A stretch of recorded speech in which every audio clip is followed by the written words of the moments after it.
It was Shlomo's. Tough. Okay. Here, I'll make it very simple. Mine, Shlomo. I have no idea. Mine, school. Mine, Shlomo. Did you like it? Yeah. Is it good? Shlomo, obviously. Mine, I have no idea. Okay, so there are two no ideas. Two no ideas. No, when everybody buys you books and Really? yeah. Nobody We got so many books. 50,000. Really? No. You have time to read books. Perfectly at that time when you are getting married, it's like everyone Just wait for the kids. Yeah. I don't buy books anymore. No, I have me a neither. Kindle. Oh really? That's I the best wouldn't one. like that. That- I don't bet bet I that's wouldn't the like best. that time. Don't you like flipping pages? I have a Kindle and I don't use it because I like physical I books. have one. No. You know, I got used to it so quickly. I thought I Try it. couldn't. And you know what? Last time I was reading an actual book, I was like that, and suddenly I did that. Yeah, And I was push surprised that aside. the page didn't turn. I was like, whoa! Our kids won't even know. Our kids won't even know what books are. There's no We're not for reason- Shabbat. Yeah, I guess. So I'm not gonna try it anymore. You guys want Oh, okay. You weren't for this. But there's not gonna be any bookstores anymore. Yeah, I didn't set It's the. gonna be Kindle charging You know stations. what? I got it. Actually, it's a gift from my husband for So, guys, sorry, but it's 8:15 already. Right, probably so should- we should just get started. I Yeah. wanted French books. Oh, that's And I couldn't find them here. And it's very easy. Where's the Yeah, I felt like it was going to be a small crowd. Oh, there we go. I had a feeling. Times the weather, sometimes things. I guess people usually come to see the Vitzason and I don't know. Yeah, Yeah. Yeah, אתה רוצה משהו לשתות? Oh, I'm okay. No. You want tea? Pal, you want tea? No, thanks, Teddy. Can put it in the big one. Okay, play with it later. Yeah. Is the lighting sufficiently? It's gonna come out. Yeah. You want to do it? Sorry, I know I It's did. okay. No, it's okay. Generally, if it's shining on, if it's shining on the camera, you're not gonna see anything. If it's No, it shining, doesn't shine on the camera right now. No, it's good. so probably if it was this way. Yeah, no, it's fine. Yeah. You can see, but you can see very well. Okay. It's a little dark. It's a little bright. No, it's dark. Oh. Yeah. So Chabad. I'm really not used to this. I'm not used to Oh, but this is the smallest. recording in Asia. This is the smallest car we've had. Yeah. No. Yeah. generally- Actually, Zeb and Daniel told me we're gonna be coming late today, so I think it's 20:30. Don't apologize. Huh? Yeah, it's a plan. By far. Yeah. Chabad. So effectively, like this, we have beginning from Iyov as we usually do. There is a very fascinating, kind of disturbing question to ask and answer, and that is, where do Iyov's children fit into this whole story? Where effectively the Satan asks for permission from Hashem, which we said figuratively just means that he's working within the limits of what Hashem permits him to do in order to test people. So, okay, if you'd like to test me, you can take away my money, make my job more difficult, maybe take away my job.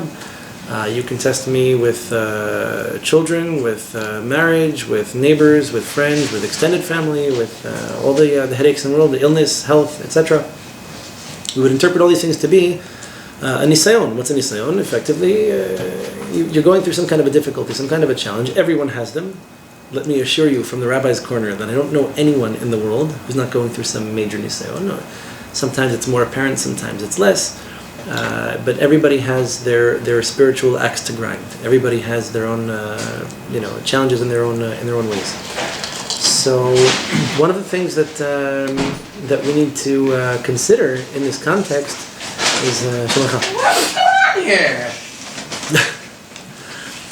So one of the We're things waiting for you to get here. that we need to consider. Well, you didn't talk to him accordingly. No, we leave. Yeah. What?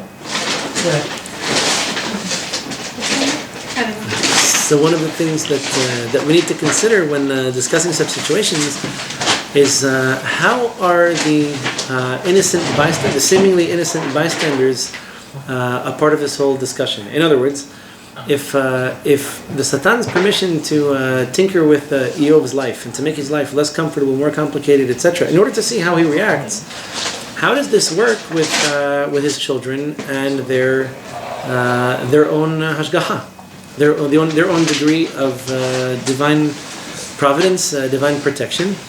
Does it make sense that someone's children should be killed as a test to him? So, if I did something wrong, feel free to punish me. The question is, what's the position of the kids in the whole story? Is it only because Iyov was tested that his children are like pawns on a chessboard? Okay, so he's a lovely, God-fearing, sweet guy. If permission were granted for his children to be killed, then maybe this is a great way of testing him. Okay, that's great, but what do you do with the kids? How do you explain this in spiritual terms? What does that mean for them? Not an easy question to answer.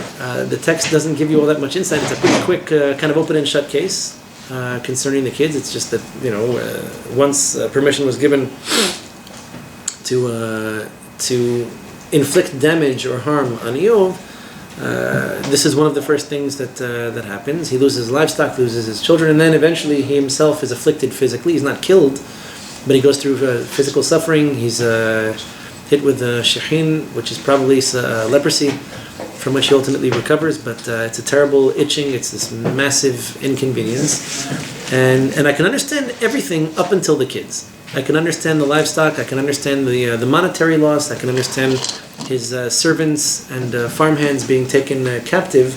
I don't understand how his children can be part of this equation. So, quick question. We're making the assumption that these kids in this lifetime have actually done something to merit dying, and I would tie this to the question of why do infants die? Infants who are 6 to 12 months old, who have not done anything in their life, why do they die? Right. How does that make sense? Right. So maybe they are compensated for this in another lifetime, so to speak. So this approach is considered by the Rambam in Moreh Nevuchim, in his Guide to the Perplexed, where he writes that there's a distinctly Muslim philosophy that anything bad that happens to you in Olam Hazeh is really a blessing. Why? Because you're going to be rewarded in the future. So if God created you handicapped or mentally disabled or financially impoverished, really you take these things with a smile. It's all one big blessing, because the more you suffer in Olam Hazeh, the more you're tortured in Olam Hazeh, the better off you're going to be in Olam Haba. So he says the absurdity of this philosophy, when you really take it, you push it to the hilt, the absurdity of this philosophy is that the worse life is here, the better life is over there. So suffering is good, more suffering is better. I almost should volunteer to torture myself if that's the case, because maybe I get extra credit for it. So God didn't make me sick, but if I take a cold shower and go rollerblading on the ceiling in the middle of the winter, maybe I'll be fortunate enough to get some kind of a flu. I might even pneumonia. Maybe I'll lose a lung, and then I can get a spiritual tax credit, and then Olam Haba would be fantastic. It'll be hard for me to breathe in Olam Hazeh, but who needs Olam Hazeh when the point is to suffer as much as you can in order to cash in your chips and make that much more in Olam Haba. So he says, thanks but no thanks. As a matter of fact, we have a Gemara on this topic in Masechet Berachot, mamash on the third page of the entire Talmud, where Rabbi Elazar was sick. Rabbi Yochanan went to visit him. So the conversation between the two was Rabbi Elazar apparently very sick, and Rabbi Yochanan says to him, in Hebrew, the suffering that you're currently going through, is this enjoyable to you? Like, do you enjoy it? Is it pleasurable to you? Is it precious to you? So he says, his answer was, these forms of suffering, I'm not interested in them or in the reward that I might get for them. In other words, if you asked him the question, would you like a menu with a couple of appetizers and an entree? Would you like a whole plate full of suffering for a week in order to get the reward afterwards? His response was, no, I'm interested neither in the suffering nor in the reward. If I have to get reward for Olam Haba, apparently, if you were to ask him, he would tell you, there are much more productive ways of doing this. Instead of torturing and suffering and flagellating myself and cutting myself, and the Muslims have a whole holiday like this, the Shia, the Shiites, where they mamash open their heads. Yeah. So if the goal of life is to suffer, you can suffer as much as possible, and you'll benefit from it. It'll be fantastic. If the goal of life is to do good things, then unfortunate disasters, calamities, obstacles, etc., they just prevent you from doing mitzvot. So So how are you expected to be charitable, to start a family, to raise children, to be a productive, constructive contributor to a society, to a community, when all you do is suffer all the time? If that's the case, how do you explain this Gemara where two giants of Torah encounter each other? One of them says to the other, "You're suffering terribly." What he basically says to him is, "Do you want me to relieve you from this?" So he says, I have no interest neither in the suffering nor in any reward that I might get for it. And so Rabbi Yochanan healed him. Fascinating little parenthetical side note. So the discussion was in Hebrew and the stage notes are in Aramaic. So the Gemara says, no. So he went to see him and he sees him lying almost on his deathbed. He says to him, these sufferings, you have interest in them? And he says, Lo hen v'lo sechran, not them and not the reward I would get for them. So he says, Hav li yadach, give me your hand. So the Gemara says, Yahav le yedeh u'itesai. He gave him his hand, like he exposed his arm to him, and he was healed. So Rashi writes what he writes. He says, Rabbi Yochanan was from the one of the last few exceptionally attractive people from Yerushalayim. People in Yerushalayim were noted, like notorious for being physically beautiful, and it appears elsewhere. He in the was, Gemara. I think, in Beyond, right? Well, what he says that Rashi says the room filled with light, and because he was so physically attractive, and as if to say that settles it, like that solves the problem. Yeah. So the Arizal says this is Rashi being very polite and kind of faking left and going right. He explains like this: when the reason the Gemara reads the way it does is because it's initials for a holy name of Hashem that we use when it comes to tefillot and expediting the acceptance of prayer and expediting the healing process. So Yahav le yedeh, Rashi Tevot, the letter Yod, the letter Lamed, the letter Yod, are the same three letters, the beginning of a pasuk that we say right before we finish the Amidah, Leman yechaletzuni lidecha, sh'yai mincha ma'anini. So it mentions also the right hand of Hashem, so to speak, meaning the hand to which he's referring allegorically is the same one that has this three-letter abbreviation in the beginning. Basically what he's saying is that the Gemara is giving you a secret name of Hashem that can be used in certain situations if you had the capacity to pray with the right kavanah, the proper meditation. This is how you could heal people. It costs you merits, it doesn't come for free, but if you can afford it, it's the kind of thing that you can pull off. And so a little indication that there are ways to relieve people of their suffering, just it comes at the expense of merits that you accrued. So he goes to a very precious friend, a tremendous Talmid Chacham, and the reason he's sacrificing his own merits is because he's saying, you know what? Here's a tzaddik who could spend his time learning Torah, praying for other people, doing mitzvot. Why would I let him sit and suffer like this? So he says, look, if the suffering you believe comes to you as a form of kapara, we'll talk about that in a second, then by all means, feel free to ride it out. Let the illness take its course, and you'll be healed soon enough. If you're at the point now where you think you get the point, like the disease, the discomfort has done what it needs to do, and you're ready to go back to learning Torah and doing mitzvot, let me just cash you out of this really quick, and you'll go back to doing what you're supposed to be doing. It's an investment for me. I'm willing to make this investment because I know that your learning is precious, and I know that the mitzvot you take very seriously. So, two questions. Number one is, what's the role of suffering in Olam Hazeh? Why do things like this happen? And number two is, what's the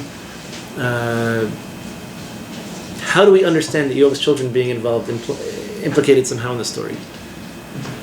If they're killed as a punishment to him, we get spiritual indigestion. What does that mean? My kid's whole life depends on me, and if I don't even do anything wrong, but only because the Satan has permission to test me, my children are pieces on a checkerboard. They can be taken, God forbid, or they can be punished or disappear like that, all in one shot. Like what happens to, like what about their merits and their, Hashgacha. What happens to the divine providence? Where are they in the picture? What did they do or not do to merit this? So, I'll be there boo-boo in. So you're going to cover this in 18 minutes. So, and you're on the stopwatch. Is that a dare? So a two-pronged question. Let's just reverse the... That what? What's known about it? Continue. That that. I mean, the same thing now. Why do we stay awake all of the night of Shavuot?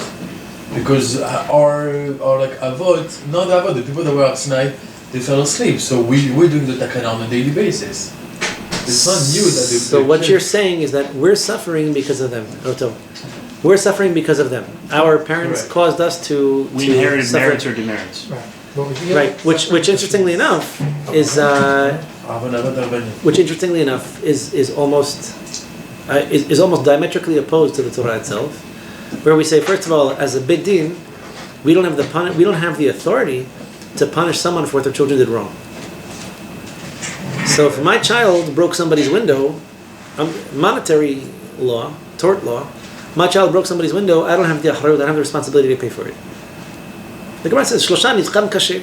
The nezek, the damage caused by a child is a difficult damage. Why? Because he's not an adult, and it's not no offense. It'd be nice of me to pay it, but it's not a halachic requirement or an obligation. We don't punish parents for what their children did wrong. So why would his children be punished if he... By the way, he doesn't even say he did anything wrong. He's just being tested. Tell me he did something wrong, and you could say, well, maybe, God forbid, something would happen to him. How is it possible, just for the right to test him, his children somehow are susceptible to punishment, even death? They didn't even get sick. Just the house collapsed and they died. So the question is a very difficult one. That he should be punished for his children's wrongdoing. The Torah says you cannot punish parents for their kids or kids for their parents. You have your own hashbon, you have your own account with Hashem, and they have theirs. It happens to be that they're somewhat related, not just in the technical to me. They're family relatives. They have a relationship. It's a little bit more complicated than this. We're told with the Shlosh Midot Shel Rachamim, right? Notzer Chesed LaAlafim. So Hashem, when it comes to good deeds, it comes to merits. These can be passed on for alafim. The Gemara says Miut Rabim Shnaim. If I hear the plural in Hebrew, in any language really, so it implies at very least two. So elef would be 1,000. Alafim, it means thousands. So what's the minimum amount I can expect the merits to be carried over? The Gemara says 2,000 years. Right? Poqed, awon avot, al banim, al shileshim, val rebeim. So we're told that Hashem might punish the generation of the parents. Banim, shileshim, rebeim is the second, third, and fourth generation from them, meaning them plus 3 generations forward. And even this, the Gemara says, Onkelos translates the same way, that's only when the children perpetuate the same iniquity. So if, God forbid, my father was a gambler, and I decided instead of gambling, I was going to go into theft. Same thing. So, no, maybe he was gambling with money that he earned, he paid half of it to the government in taxes, and whatever he had left, he decided he was going to waste. As if paying taxes wasn't a waste. Okay, now's not the time. But his iniquity is one thing, and my preferred avirah might be something else. The fact that I get punished, or that I could have the potential to be punished for what my father did wrong, the explanation, say that Mefarshim, is that if I had a negative example that I could have learned from, and I ignored it, so God forbid, someone has, you're born into a family with a father who is abusive of the mother. Okay? Sephardi family where the mother's abusive of the father. It works just as well. So you have a negative example. You're laughing. I don't even know why.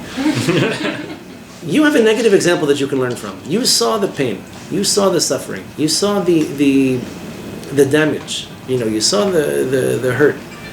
And you have the audacity to continue and perpetuate this pattern of behavior. It's incomprehensible. It's bad enough that if someone doesn't know, I just started gambling for the first time, I really like it, and I keep on doing it, and all the avarot that come along with it. So you discovered it on your own. It's your life, it's your problem. But you saw a negative example, and you keep on doing it, and then even 2-3 generations later, bad enough that your grandfather was angry and he used to shout at people all the time, and then your father was angry and he shouted at people all the time, and you saw 2 generations you had to learn from.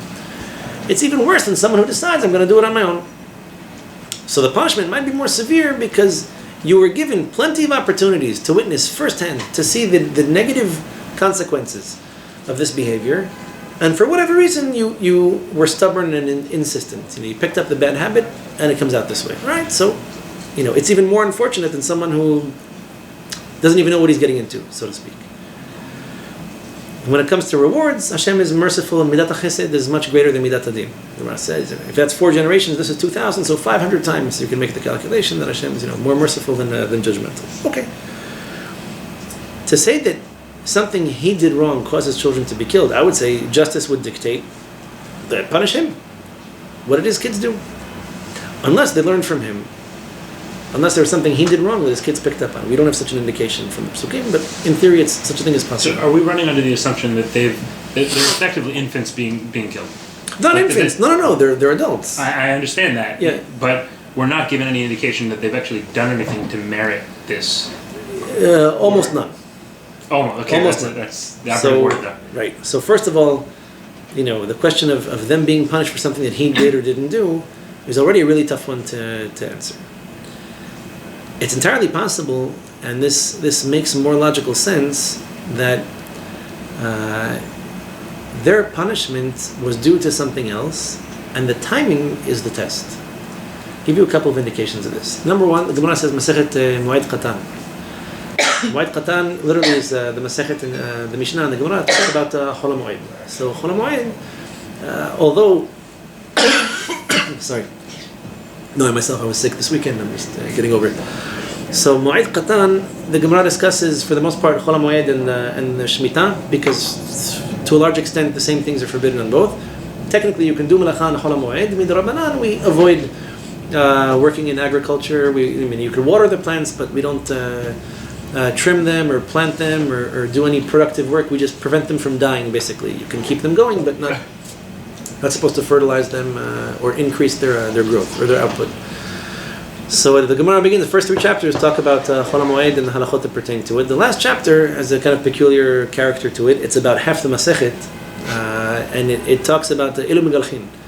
So among the decrees that Chazal made in order to protect Chol HaMoed, to make sure that people don't waste the whole thing working, no comment on New York in the year 5774, but since they had a concern, God forbid people should go to work like they usually do on Chol HaMoed and waste the whole day at work in their respective fields, Chazal made a decree, and amongst the things they decreed on was agriculture, and they decreed against doing certain forms of construction, laundry, and they also decreed against getting a haircut. So people typically, men back in the day, it wasn't uncommon for Jewish men to just shave their heads from one week to the next. Those of us who don't have that much hair don't miss it all that often, so it's a big deal. You shave every week or 2, it's not the end of the world. So you go from this particular week, in the beginning of Yom Tov, until the end of the last Yom Tov, you don't shave. So the Mishnah of the last chapter, the 4th chapter, begins, Elu Megalchin B'Moed. The Sephardim historically read this Elu as a question. So who are those who are permitted, meaning against the rabbinic decree, not to get your hair cut or to trim or shave your beard on the Chol HaMoed? Who are those who have permission who are exempt from the decree? Someone who is sick, someone who is in prison, someone who is traveling, someone, meaning people who under extenuating circumstances, were not able to, crossing the sea, crossing the desert, etc. So, from this topic of illness, the Gemara goes on to a whole discussion about death and avilut. 90+% of the Hilchot Avilut we learned from this last chapter of Masechet Moed Qatan. And in it, the Gemara says something very interesting, that if the avilut that we typically observe when someone passes away, the Gemara says, Met b'bayit, if there's someone in the house who passed away, meaning someone in the family who passed away, you should be concerned for an entire year. Somebody passed away, okay, I can mourn for the entire year. If God forbid, if father or mother passed away, it's on the one hand, it's the most normal form of avilut. At the same time, it's the strictest one. It's natural. Every parent hopes that your children will survive you. God forbid, no one wants to be in a situation where it's the opposite. Very difficult reality for us to comprehend. So here the Gemara tells you it's not just a function of avilut for an entire year. If God forbid you had a child or a sibling or a parent or a spouse who passed away, you should be worried for an entire year. Why is this? Here is the explanation of Rav Sabato, Rosh Hashiva, learned by in Eretz Yisrael, in Sefer Iyov. Gemara tells us, a famous Gemara, there are 2 different versions of it, one in the Yerushalmi, one in the Bavli, that there are three kinds of people whose avirot are forgiven. Avonotav nimhalim. So what is avonotav nimhalim? In a certain, to a certain degree, to a certain extent, to a certain measure, your avirot are either ignored or temporarily suspended, or the punishment for these avirot temporarily suspended. So who are these people? One example is a hatan. So from here, the custom by the Ashkenazim is to wear white at the wedding, like it's Yom Kippur. They would recite the mincha with a long vidui, a long confession, as they would on Yom Kippur. Which is very interesting, because the Gemara says your avirot are forgiven. Doesn't imply that you have to ask for forgiveness. It's not like it's an automatic thing. But we understand from this, hatanim and kalot, they're in the same category. So it's a day of purity, it's a day of holiness, etc. A ger, a convert, someone who converts, their avirot are forgiven. You can understand, okay, so a new beginning. And the melech, a king. What do these three people have in common? Sorry, the punishments are forgiven or suspended? Avonotav nimhalim. It says they are forgiven. Forgiven. Obviously, you can't ignore everything you've ever done, but to a large extent, it seems like there's a reprieve of at least for the punishment. So what does this mean? What's the logic? When the Gemara gives you a list, you always have to find the logic, the connection between them. They're always related. You find many, many examples of this. In fact, Masechet Sanhedrin, the Mishnah refers to those who used to study these lists as Dorshei Rashimot.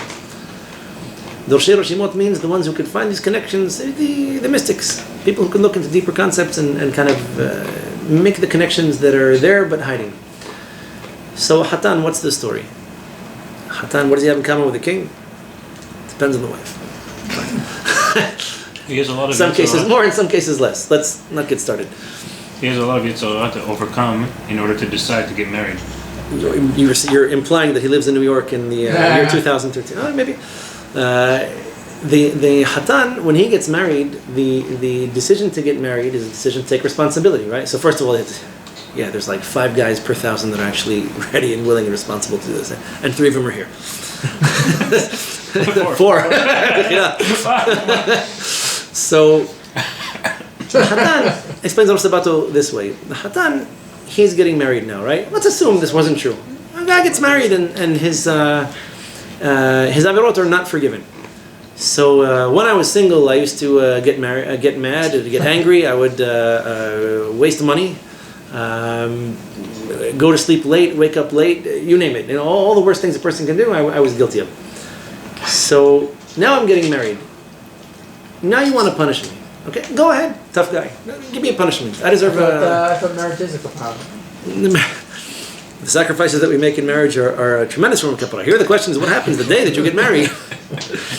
For some more than others. Here, I'm talking about the day that you get married. Like, what's this transition? You just switched gears. Now, Baruch Hashem, I decided that I'm going to get married. Here's the day. Paid all the bills. You're taking on more responsibility. The hatan is taking on responsibility. You want to punish me? Go ahead. There happens to be an innocent bystander. Just like the Arabs, they build bombs in schools. You want to blow up the bomb factory? Go ahead. There's innocent kids standing here. So wait a second. You're going to punish me, which means what? I'm going to get sick. So I get sick. I get sick for a week. I can't go to work. She's hungry too. What did she do, miskina? It's her fault that I did something wrong.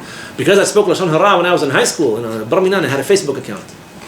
You're going to punish me is one thing, but you're going to punish her through me is something else. Any punishment that you give me, if we're married, by definition, we're going to be suffering through together.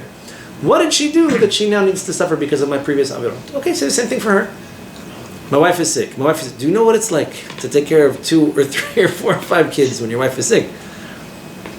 It's a form of torture that the Egyptians themselves had to come up with when the Gemara says, and they made the Jews work in back-breaking labors. The Gemara says very simply, it wasn't the nature of the work. They would give the men's work to the women, the women's work to the men. Go ahead and try. It looks easy, taking care of kids. I don't know if any work in education. It's zechuyot, lots of merits.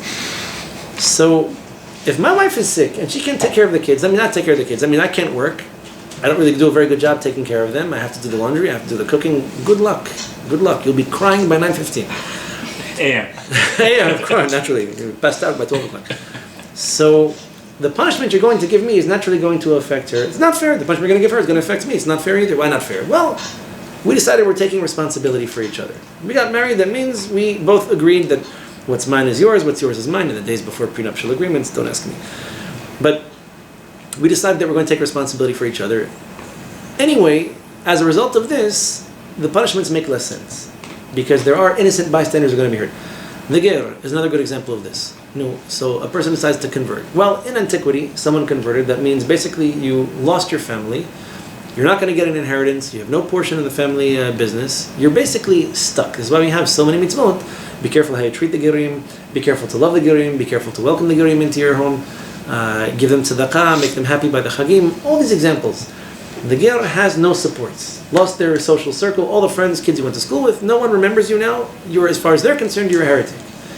You come to join Am Yisrael, which means if we're being persecuted, you're being persecuted too. If we go to war, you're going to war with us. So you're taking responsibility for us, and we take responsibility for you. So if a ger happens to be sick, the entire community has to come up with the money in order to help them out, pay the medical bills. If a ger needs help, it's our responsibility to help. So someone who joins us and takes responsibility for us, and we take responsibility for them, to punish him for what he previously did, or punish her for what she previously did, is to encumber the entire system.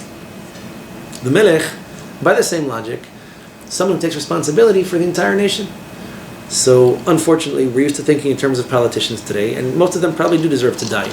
But in the case of a king, leave that on the record. In the case of a king, this on the heels of Israel releasing more terrorists for as if there was a good reason. They don't even have one today. In the case the cost of continuing settlement freeze. Okay. Yeah. Fine. Ask me about that off the record. So, in the case of the king, a king takes responsibility for the entire nation. If God forbid the king gets sick, temporarily incapacitated, the nation could be attacked. People don't know who's making decisions, who's responsible for what. The entire nation is now at risk. Everybody's going to be suffering because the king is sick. So, Rav Sabato said like this: distill this expression on the part of the Gemara as saying, people who take responsibility for others are no longer liable for punishment for their previous avirot. As a matter of fact, if you really want to get to the heart of this limud, most avirot originate from what kind of attitude?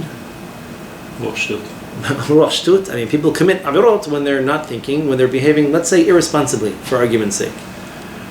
And so, what's the remedy to irresponsible attitudes and irresponsible behavior? Well, taking responsibility. Up until now, I wasted money. I go to restaurants, I spend my money left and right, nobody pays any attention. Okay, now I realize, you know what? This person converted. She has no family, she has no supports, no social structure. She's going to need my support, going to need my help. Maybe we can help her get married, we can help her find a situation, find a parnasa. So, by taking responsibility for people, I realized, you know what? That money that I was wasting, it could have done so much good. Chalal that I was wasting it the way that I was. Now I decided to take responsibility. And by taking responsibility, I basically obviate the need for a punishment. Punishment no longer necessary. Why? Because now I'm a responsible guy. Yesterday I was irresponsible. Today I'm responsible. It doesn't work that way in the legal system, does it? Well, it works in Hashem's legal system. Works this way. I mean, if you did something wrong, you're going to pay for it. Fine. HaKadosh Baruch Hu forgives you for this. But again, under the condition that you're taking some kind of responsibility. The interconnectedness of people in families therefore works this way too. When the Gemara tells you that if somebody passes away, you should be concerned for the year, meaning you are on the radar. What's the connection between me and him? So God forbid. I mean, again, the way of the world is that one would expect his or her father or mother to pass away before they do themselves. So if that's the case, where do I fit into the picture? What should I be concerned with? There's less interconnected responsibility. Well, on the one hand, yes, there are tremendous zechuyot that come along with respecting your parents. This is true. Yaakov in this week's parasha is a classic example. When he leaves Eretz Yisrael, he's concerned. When he comes back, he's concerned because he can't perform the mitzvah of kibbud avim. On a deeper level, though, yes, it's true that eventually, by the age of 120, parents are probably not going to live forever. And so it's normal and it's natural that each one of us go through some period of avilut. This is the way the world works. The timing of such a thing and the connection between any individual and his or her father or mother is undeniable. So it can't be that the only person taken into account in this picture is the parent. Because naturally, if the parents have a certain degree of responsibility for their kids, the kids are going to suffer from this. But it happens anyway, meaning at some point earlier, sooner or later, it's going to happen. So yes, it's going to happen, but it happens at such a time as to be the most appropriate time as deemed by Hashem, both for the parent and for the surviving children. So maybe if I have the zechuyot, I can pray for my parents, they should live beyond 120 years, it'd be fantastic. In some way, the deen touches me too. In some way, I come out affected because, yes, at the end of the day, if I'm going to be sitting Avel, if I'm going to be sitting Shiva, there is a relationship, there is a connection that I'm currently going to have to mourn. So although it's true that a person is typically punished based on his or her merits or demerits, the entire family is taken into account. That's what the Gemara is saying. If I have now been judged as being at the right time where the circumstances are right for me to go through some kind of a loss, guess what? I'm being judged too. How do I know? I have mitzvot that apply in this kind of a situation, and that's my test right now. My test is not to be happy. I'm not going to be, celebrating at weddings. I'm not going to be going to orchestra, live music, performances, etc. The halachot that apply to avilut are the test for the avel at this particular time. And so, naturally, when someone's parents pass away, it has an influence on you. You're affected as well. And HaKadosh Baruch Hu isn't ignorant to this. The timing was deemed to be appropriate. The timing was deemed to be right. I didn't have the zechuyot to push this off any longer. I didn't have the zechuyot, the merits, to change the outcome. And we all have to accept the fact that it's not just the parents who, whatever gzirah was made on them, fine. It's also a gzirah on me. Not quite as directly, but still directly enough that, I can't deny there's a connection here. So, Iyov's children being punished, my suggestion to you is the following. It's not that his children were tzaddikim gemurim, and they never had a punishment coming to them. In light of whatever they may have done wrong, according to some of the Farshim, it says they were sitting in the house and they had a big meal. Some of the Farshim, right, okay, so maybe they partied, they were a little bit more into materialism, into good wine, good food, a little bit into gashmiut. Maybe it had gone beyond a certain point of good taste, and whatever punishment was deemed necessary. Could well be. Maybe they were punished for their own reasons. It still comes back as a test to Iyov because these are his kids. Maybe losing one would have been bad enough, but to lose all of them in one day is a catastrophe. It's not that there wasn't a judgment in each and every one of these kids. It's just that the judgment happening at this particular time coincides with his being tested. This is one of the worst nisyonot that he needs to go through. Again, not that his kids don't have their own account with HaKadosh Baruch Hu. The account was delinquent, but the timing of this was undeniable. The timing of it happened to be, in order for him to be tested, basically this judgment was going to be executed. The judgment was done beforehand, but the permission was given for it to happen now because it was meant, among many other things, to be a test for him too. You follow the logic? You have any questions, feel free to ask them. I'm not a prophet. It still leaves the question of infant death. Infant death we can maybe discuss next week. It's a difficult topic. It's one that we have literature on. It just requires some discussion. How exactly we understand this, how we respond to it, how we reply to it, and what things we take into account. Yeah. What do we think? Maybe we discussed this and missed this, but the people who bring Yisurim on themselves, like some of the big tzaddikim, if God wanted to bring Yisurim on them, He would have. And why would they take it upon themselves to do that? Especially if you're saying that it takes them away from Torah and right. So this is the Gemara's discussion right there. It's there on the spot. In 3 minutes, in other words, on one spiritual foot. That's it from the Gemara, by the way. That expression. Familiar with this? The Ager who presents himself to Shammai and to Hillel and says, teach me the Torah on 1 foot. Meaning, how long can you stand on 1 foot? A few seconds. Give me the heart of it, the gist of it, the most important, the crucial part. So Shammai says, the guy's not serious, he turns away. And Hillel says, on 1 foot. It's a really important mitzvah. And the rest you're going to have to learn. Meaning, you want to start with this, then we'll talk afterwards. Come back for another meal next week. So, the Gemara divides suffering into 2 overarching categories. We'll talk about this next week as well. There's what's called Yisurim Shel Ahava, there's what's called Yisurim Shel Kapara. Yisurim Shel Kapara are the forms of, this is again black and white in the Talmud. I can bring in the sources next week if you'd like. I meant to compile a few of these. We'll hopefully have them for next week. The Yisurim Shel Kapara are Yisurim that are designed to purge your account of delinquency, to rectify any wrongdoing on your part. The explanation, maybe more Kabbalistic than Pshat-oriented, is that every single form of Avirah has some kind of hana'at to it, some kind of a benefit to it. Meaning, why do you do Avirot? Because it feels good, because it tastes good, because it sounds good, because it looks good, etc. Why do people dress the way they dress? Why do people talk the way they talk? Why do people eat what they eat? It's all the same thing. Speaking Lashon Hara, if I can speak bad things about you, I come out looking good. Maybe I know things, I'm knowledgeable, I'm plugged in, I don't know. Pride, it makes you feel special, etc. And eating things that are forbidden is an easy way, and forbidden sexual contact doesn't require much by way of explanation.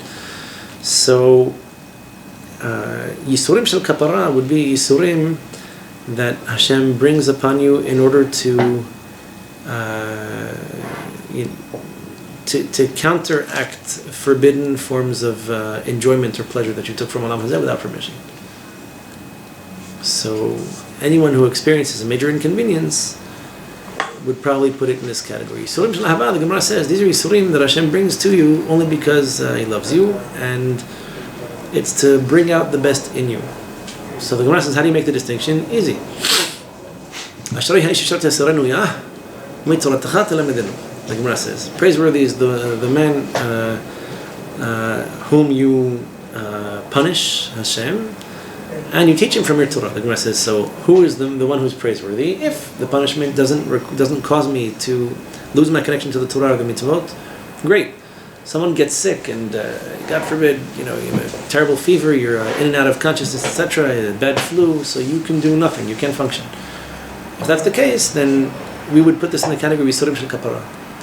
Yisurim Shel Ahava are inconveniences, challenges that don't, crush you.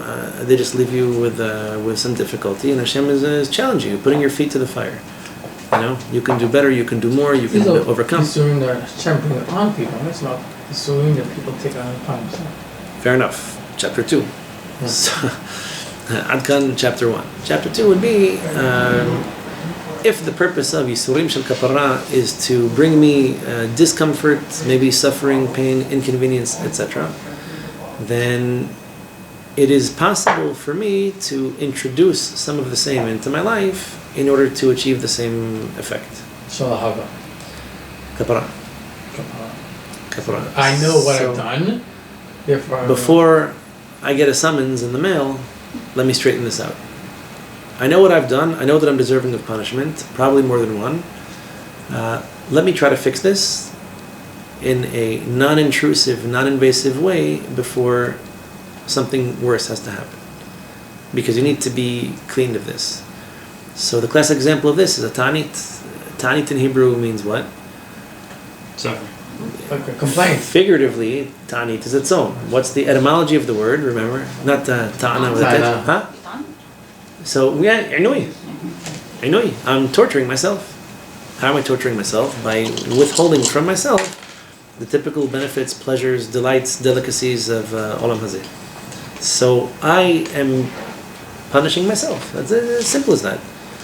We don't. In some ways, we're playing. So we can do fasting as a generic for any pleasure we got in the world, or it has to be. Like, if you go through the Talmud, it is inconceivable that someone can do teshuvah for anything without a ta'anit. I'm just putting that out there.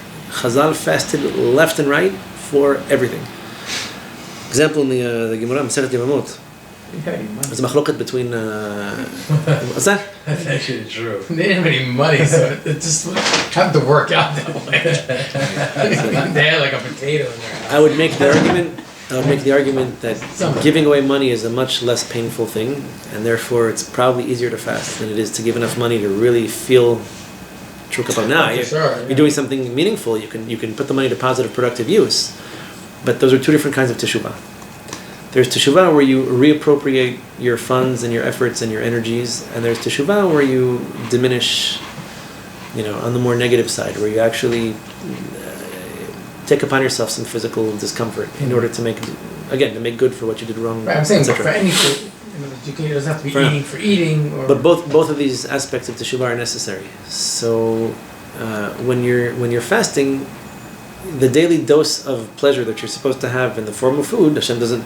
You're not required to fast every day, but you're voluntarily, abnegating this material benefit for the purpose of purging yourself of averot. The Gemara says that Rabbi Shimon Bar Yochai had a machloket with another Tana in Masechet Yevamot over a certain position that Rabbi Akiva held when it comes to burial. And so Rabbi Shimon got upset, and he says, "You know what?" Rabbi Shimon got upset. I should on my worst days, on my best days, I should look like him when he was upset. So he got upset, and he says someone was misquoting Rabbi Akiva. He was a talmid of Rabbi Akiva. So he says, "Kol yamav how Rabbi Akiva omer kach." His whole life, Rabbi Akiva said like this: "Im mishemet hazar bo eni yodea." Like you're telling me what my Rav told me, what my Rav held, what my Rav taught. His entire life, he said the same thing over and over. Here's how I hold. Here's how I hold. He says so. His whole life, he held like this. If he changed his mind since he died, I don't know. Like, what are you trying? You're prophesying in the name of my Rav. I learned by him. What are you telling me? Braita says right afterwards, after saying this, he got upset and he said, it's almost like I'm making fun of him for dying. So Tana reads like a Braita. He fasted so many times over this particular. There's one comment that he made that his teeth turned black. He just ate nothing. His mouth was dry and he ate nothing. So he took that very seriously. So Rabbi Shimon Bar Yochai. So okay, your average run-of-the-mill clown probably doesn't feel so bad about what he did wrong, which is why your average run-of-the-mill clown doesn't compose the Zohar Kadosh. Okay, so just putting that out there. We can talk more about this next week. But the idea that a certain degree of physical discomfort that you can introduce it yourself. In fact, it's probably the ideal way to do it. Instead of waiting for Hashem to punish you, why don't you straighten this out now? Why don't you take initiative? Why don't you take control and do it? So our generation, which we breathe convenience and comfort and physical delights, we find it really hard to do these kinds of things. Probably we need to do more of it. That's an open shut case. But yeah. What about the avot chalubos? You said that right. don't suffer because they're parents. Okay. Yefeh. So this is actually related to what I was going to talk about next week. Again, just a little bit of a taste of this concept. Come here, Josh. The edge of the teaspoon. Yeah. It's a bit of a like the pinhole. So it's inevitable that our forefathers, our predecessors, leave the world in a certain state. Let me take a random example, right? When I was born in 1850, whatever, the U.S. government didn't owe $17 trillion to anyone, let alone the Chinese. Now it does. And the money's going to have to be paid back somehow. So, as a country, if we don't pay the money back in our lifetime, it's going to be children and hopefully our kids will be in Israel, but hopefully Israel won't owe that money either. But their children and grandchildren are going to have to pay the money back. So there are situations in life in which the condition in which the previous generation leaves the world is everyone's problem because everyone has to deal with it afterwards. You could say the same thing for pollution. So this is financial pollution, if you will, because everybody else has to clean it up. And it's unsustainable. You can say the same thing on a much smaller scale. Today I had a discussion with somebody about this. What happens if a woman is pregnant and she decides to smoke crack?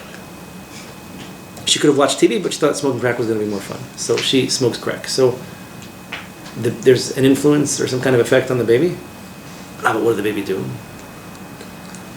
At the pshat level, nothing. The baby's a baby. He has no free will, no choice, nothing. But Hashem created the world in such a way that you can influence other people. It's possible that you do something that makes somebody else's life miserable or impossible or ends it. You can kill someone. So you have free will, you can do good, you can do bad, it's up to you to choose, but it's very possible that you leave the world in such a situation, or you leave your kids in such a situation that, they have difficulty getting out of it. Well, we had the Haftarah last week, but the Shulamit, in Parashat Vayera. Haisara, by the Shulamit. How she was poor, she owed a lot of money, and already her creditors were coming to take her children as slaves to work off her debt. So, who's this? The Shulamit. She's listed as the Shulamit, the woman from Shunim. So she has, I believe, it was 2 sons that she was afraid. As a matter of fact, if I'm not mistaken, we read it's the Haftarah that we read. But I'm saying the Gemara identifies her as the wife of Obadiah Navi. that he was a tzaddik and he was a tzaddik, but he died young. So she has these two sons, and because she owes money, they're about to be taken into slavery. So Elisha Navi gets involved, and he brings about this whole miracle, whole nes with the oil, where he says, "Bring me as many empty utensils as you have. We'll fill them up with the oil, etc." So it's possible that the children are left in a situation of debt, again, kind of like the United States and its national debt, not through the fault of the kids, but they are naturally vulnerable, susceptible to the consequences of these kinds of decisions or actions. Why would Hashem send certain children to certain families is really the question that he's asking next week. Why would a child be born handicapped? How do you make sense of it? What does the child do? We don't judge people in a bid din until the age of 13. And we hold them in Bidei Shemayim, we're not typically punished at the age of 20. So how does it make sense? Maybe it's not what they did. I once heard there's a thing about this disabled kid that, I guarantee this is a limited case, that they were playing ball with the whole classroom, and the classroom got together and wrote this thing that maybe the reason why he was born was to teach them like achdut or something like that. So maybe it's not a disadvantage in the sense that like maybe you're actually bringing good onto this world. If you influence other people, if you bring compassion to other people, that's my take on it. Or there are an awful lot of preconceived notions as to this must be a terrible life, it must be awful, etc. So it's difficult. It's difficult on the people around. Usually, when you're not mentally or spiritually 100% there, you're not necessarily the one who's suffering.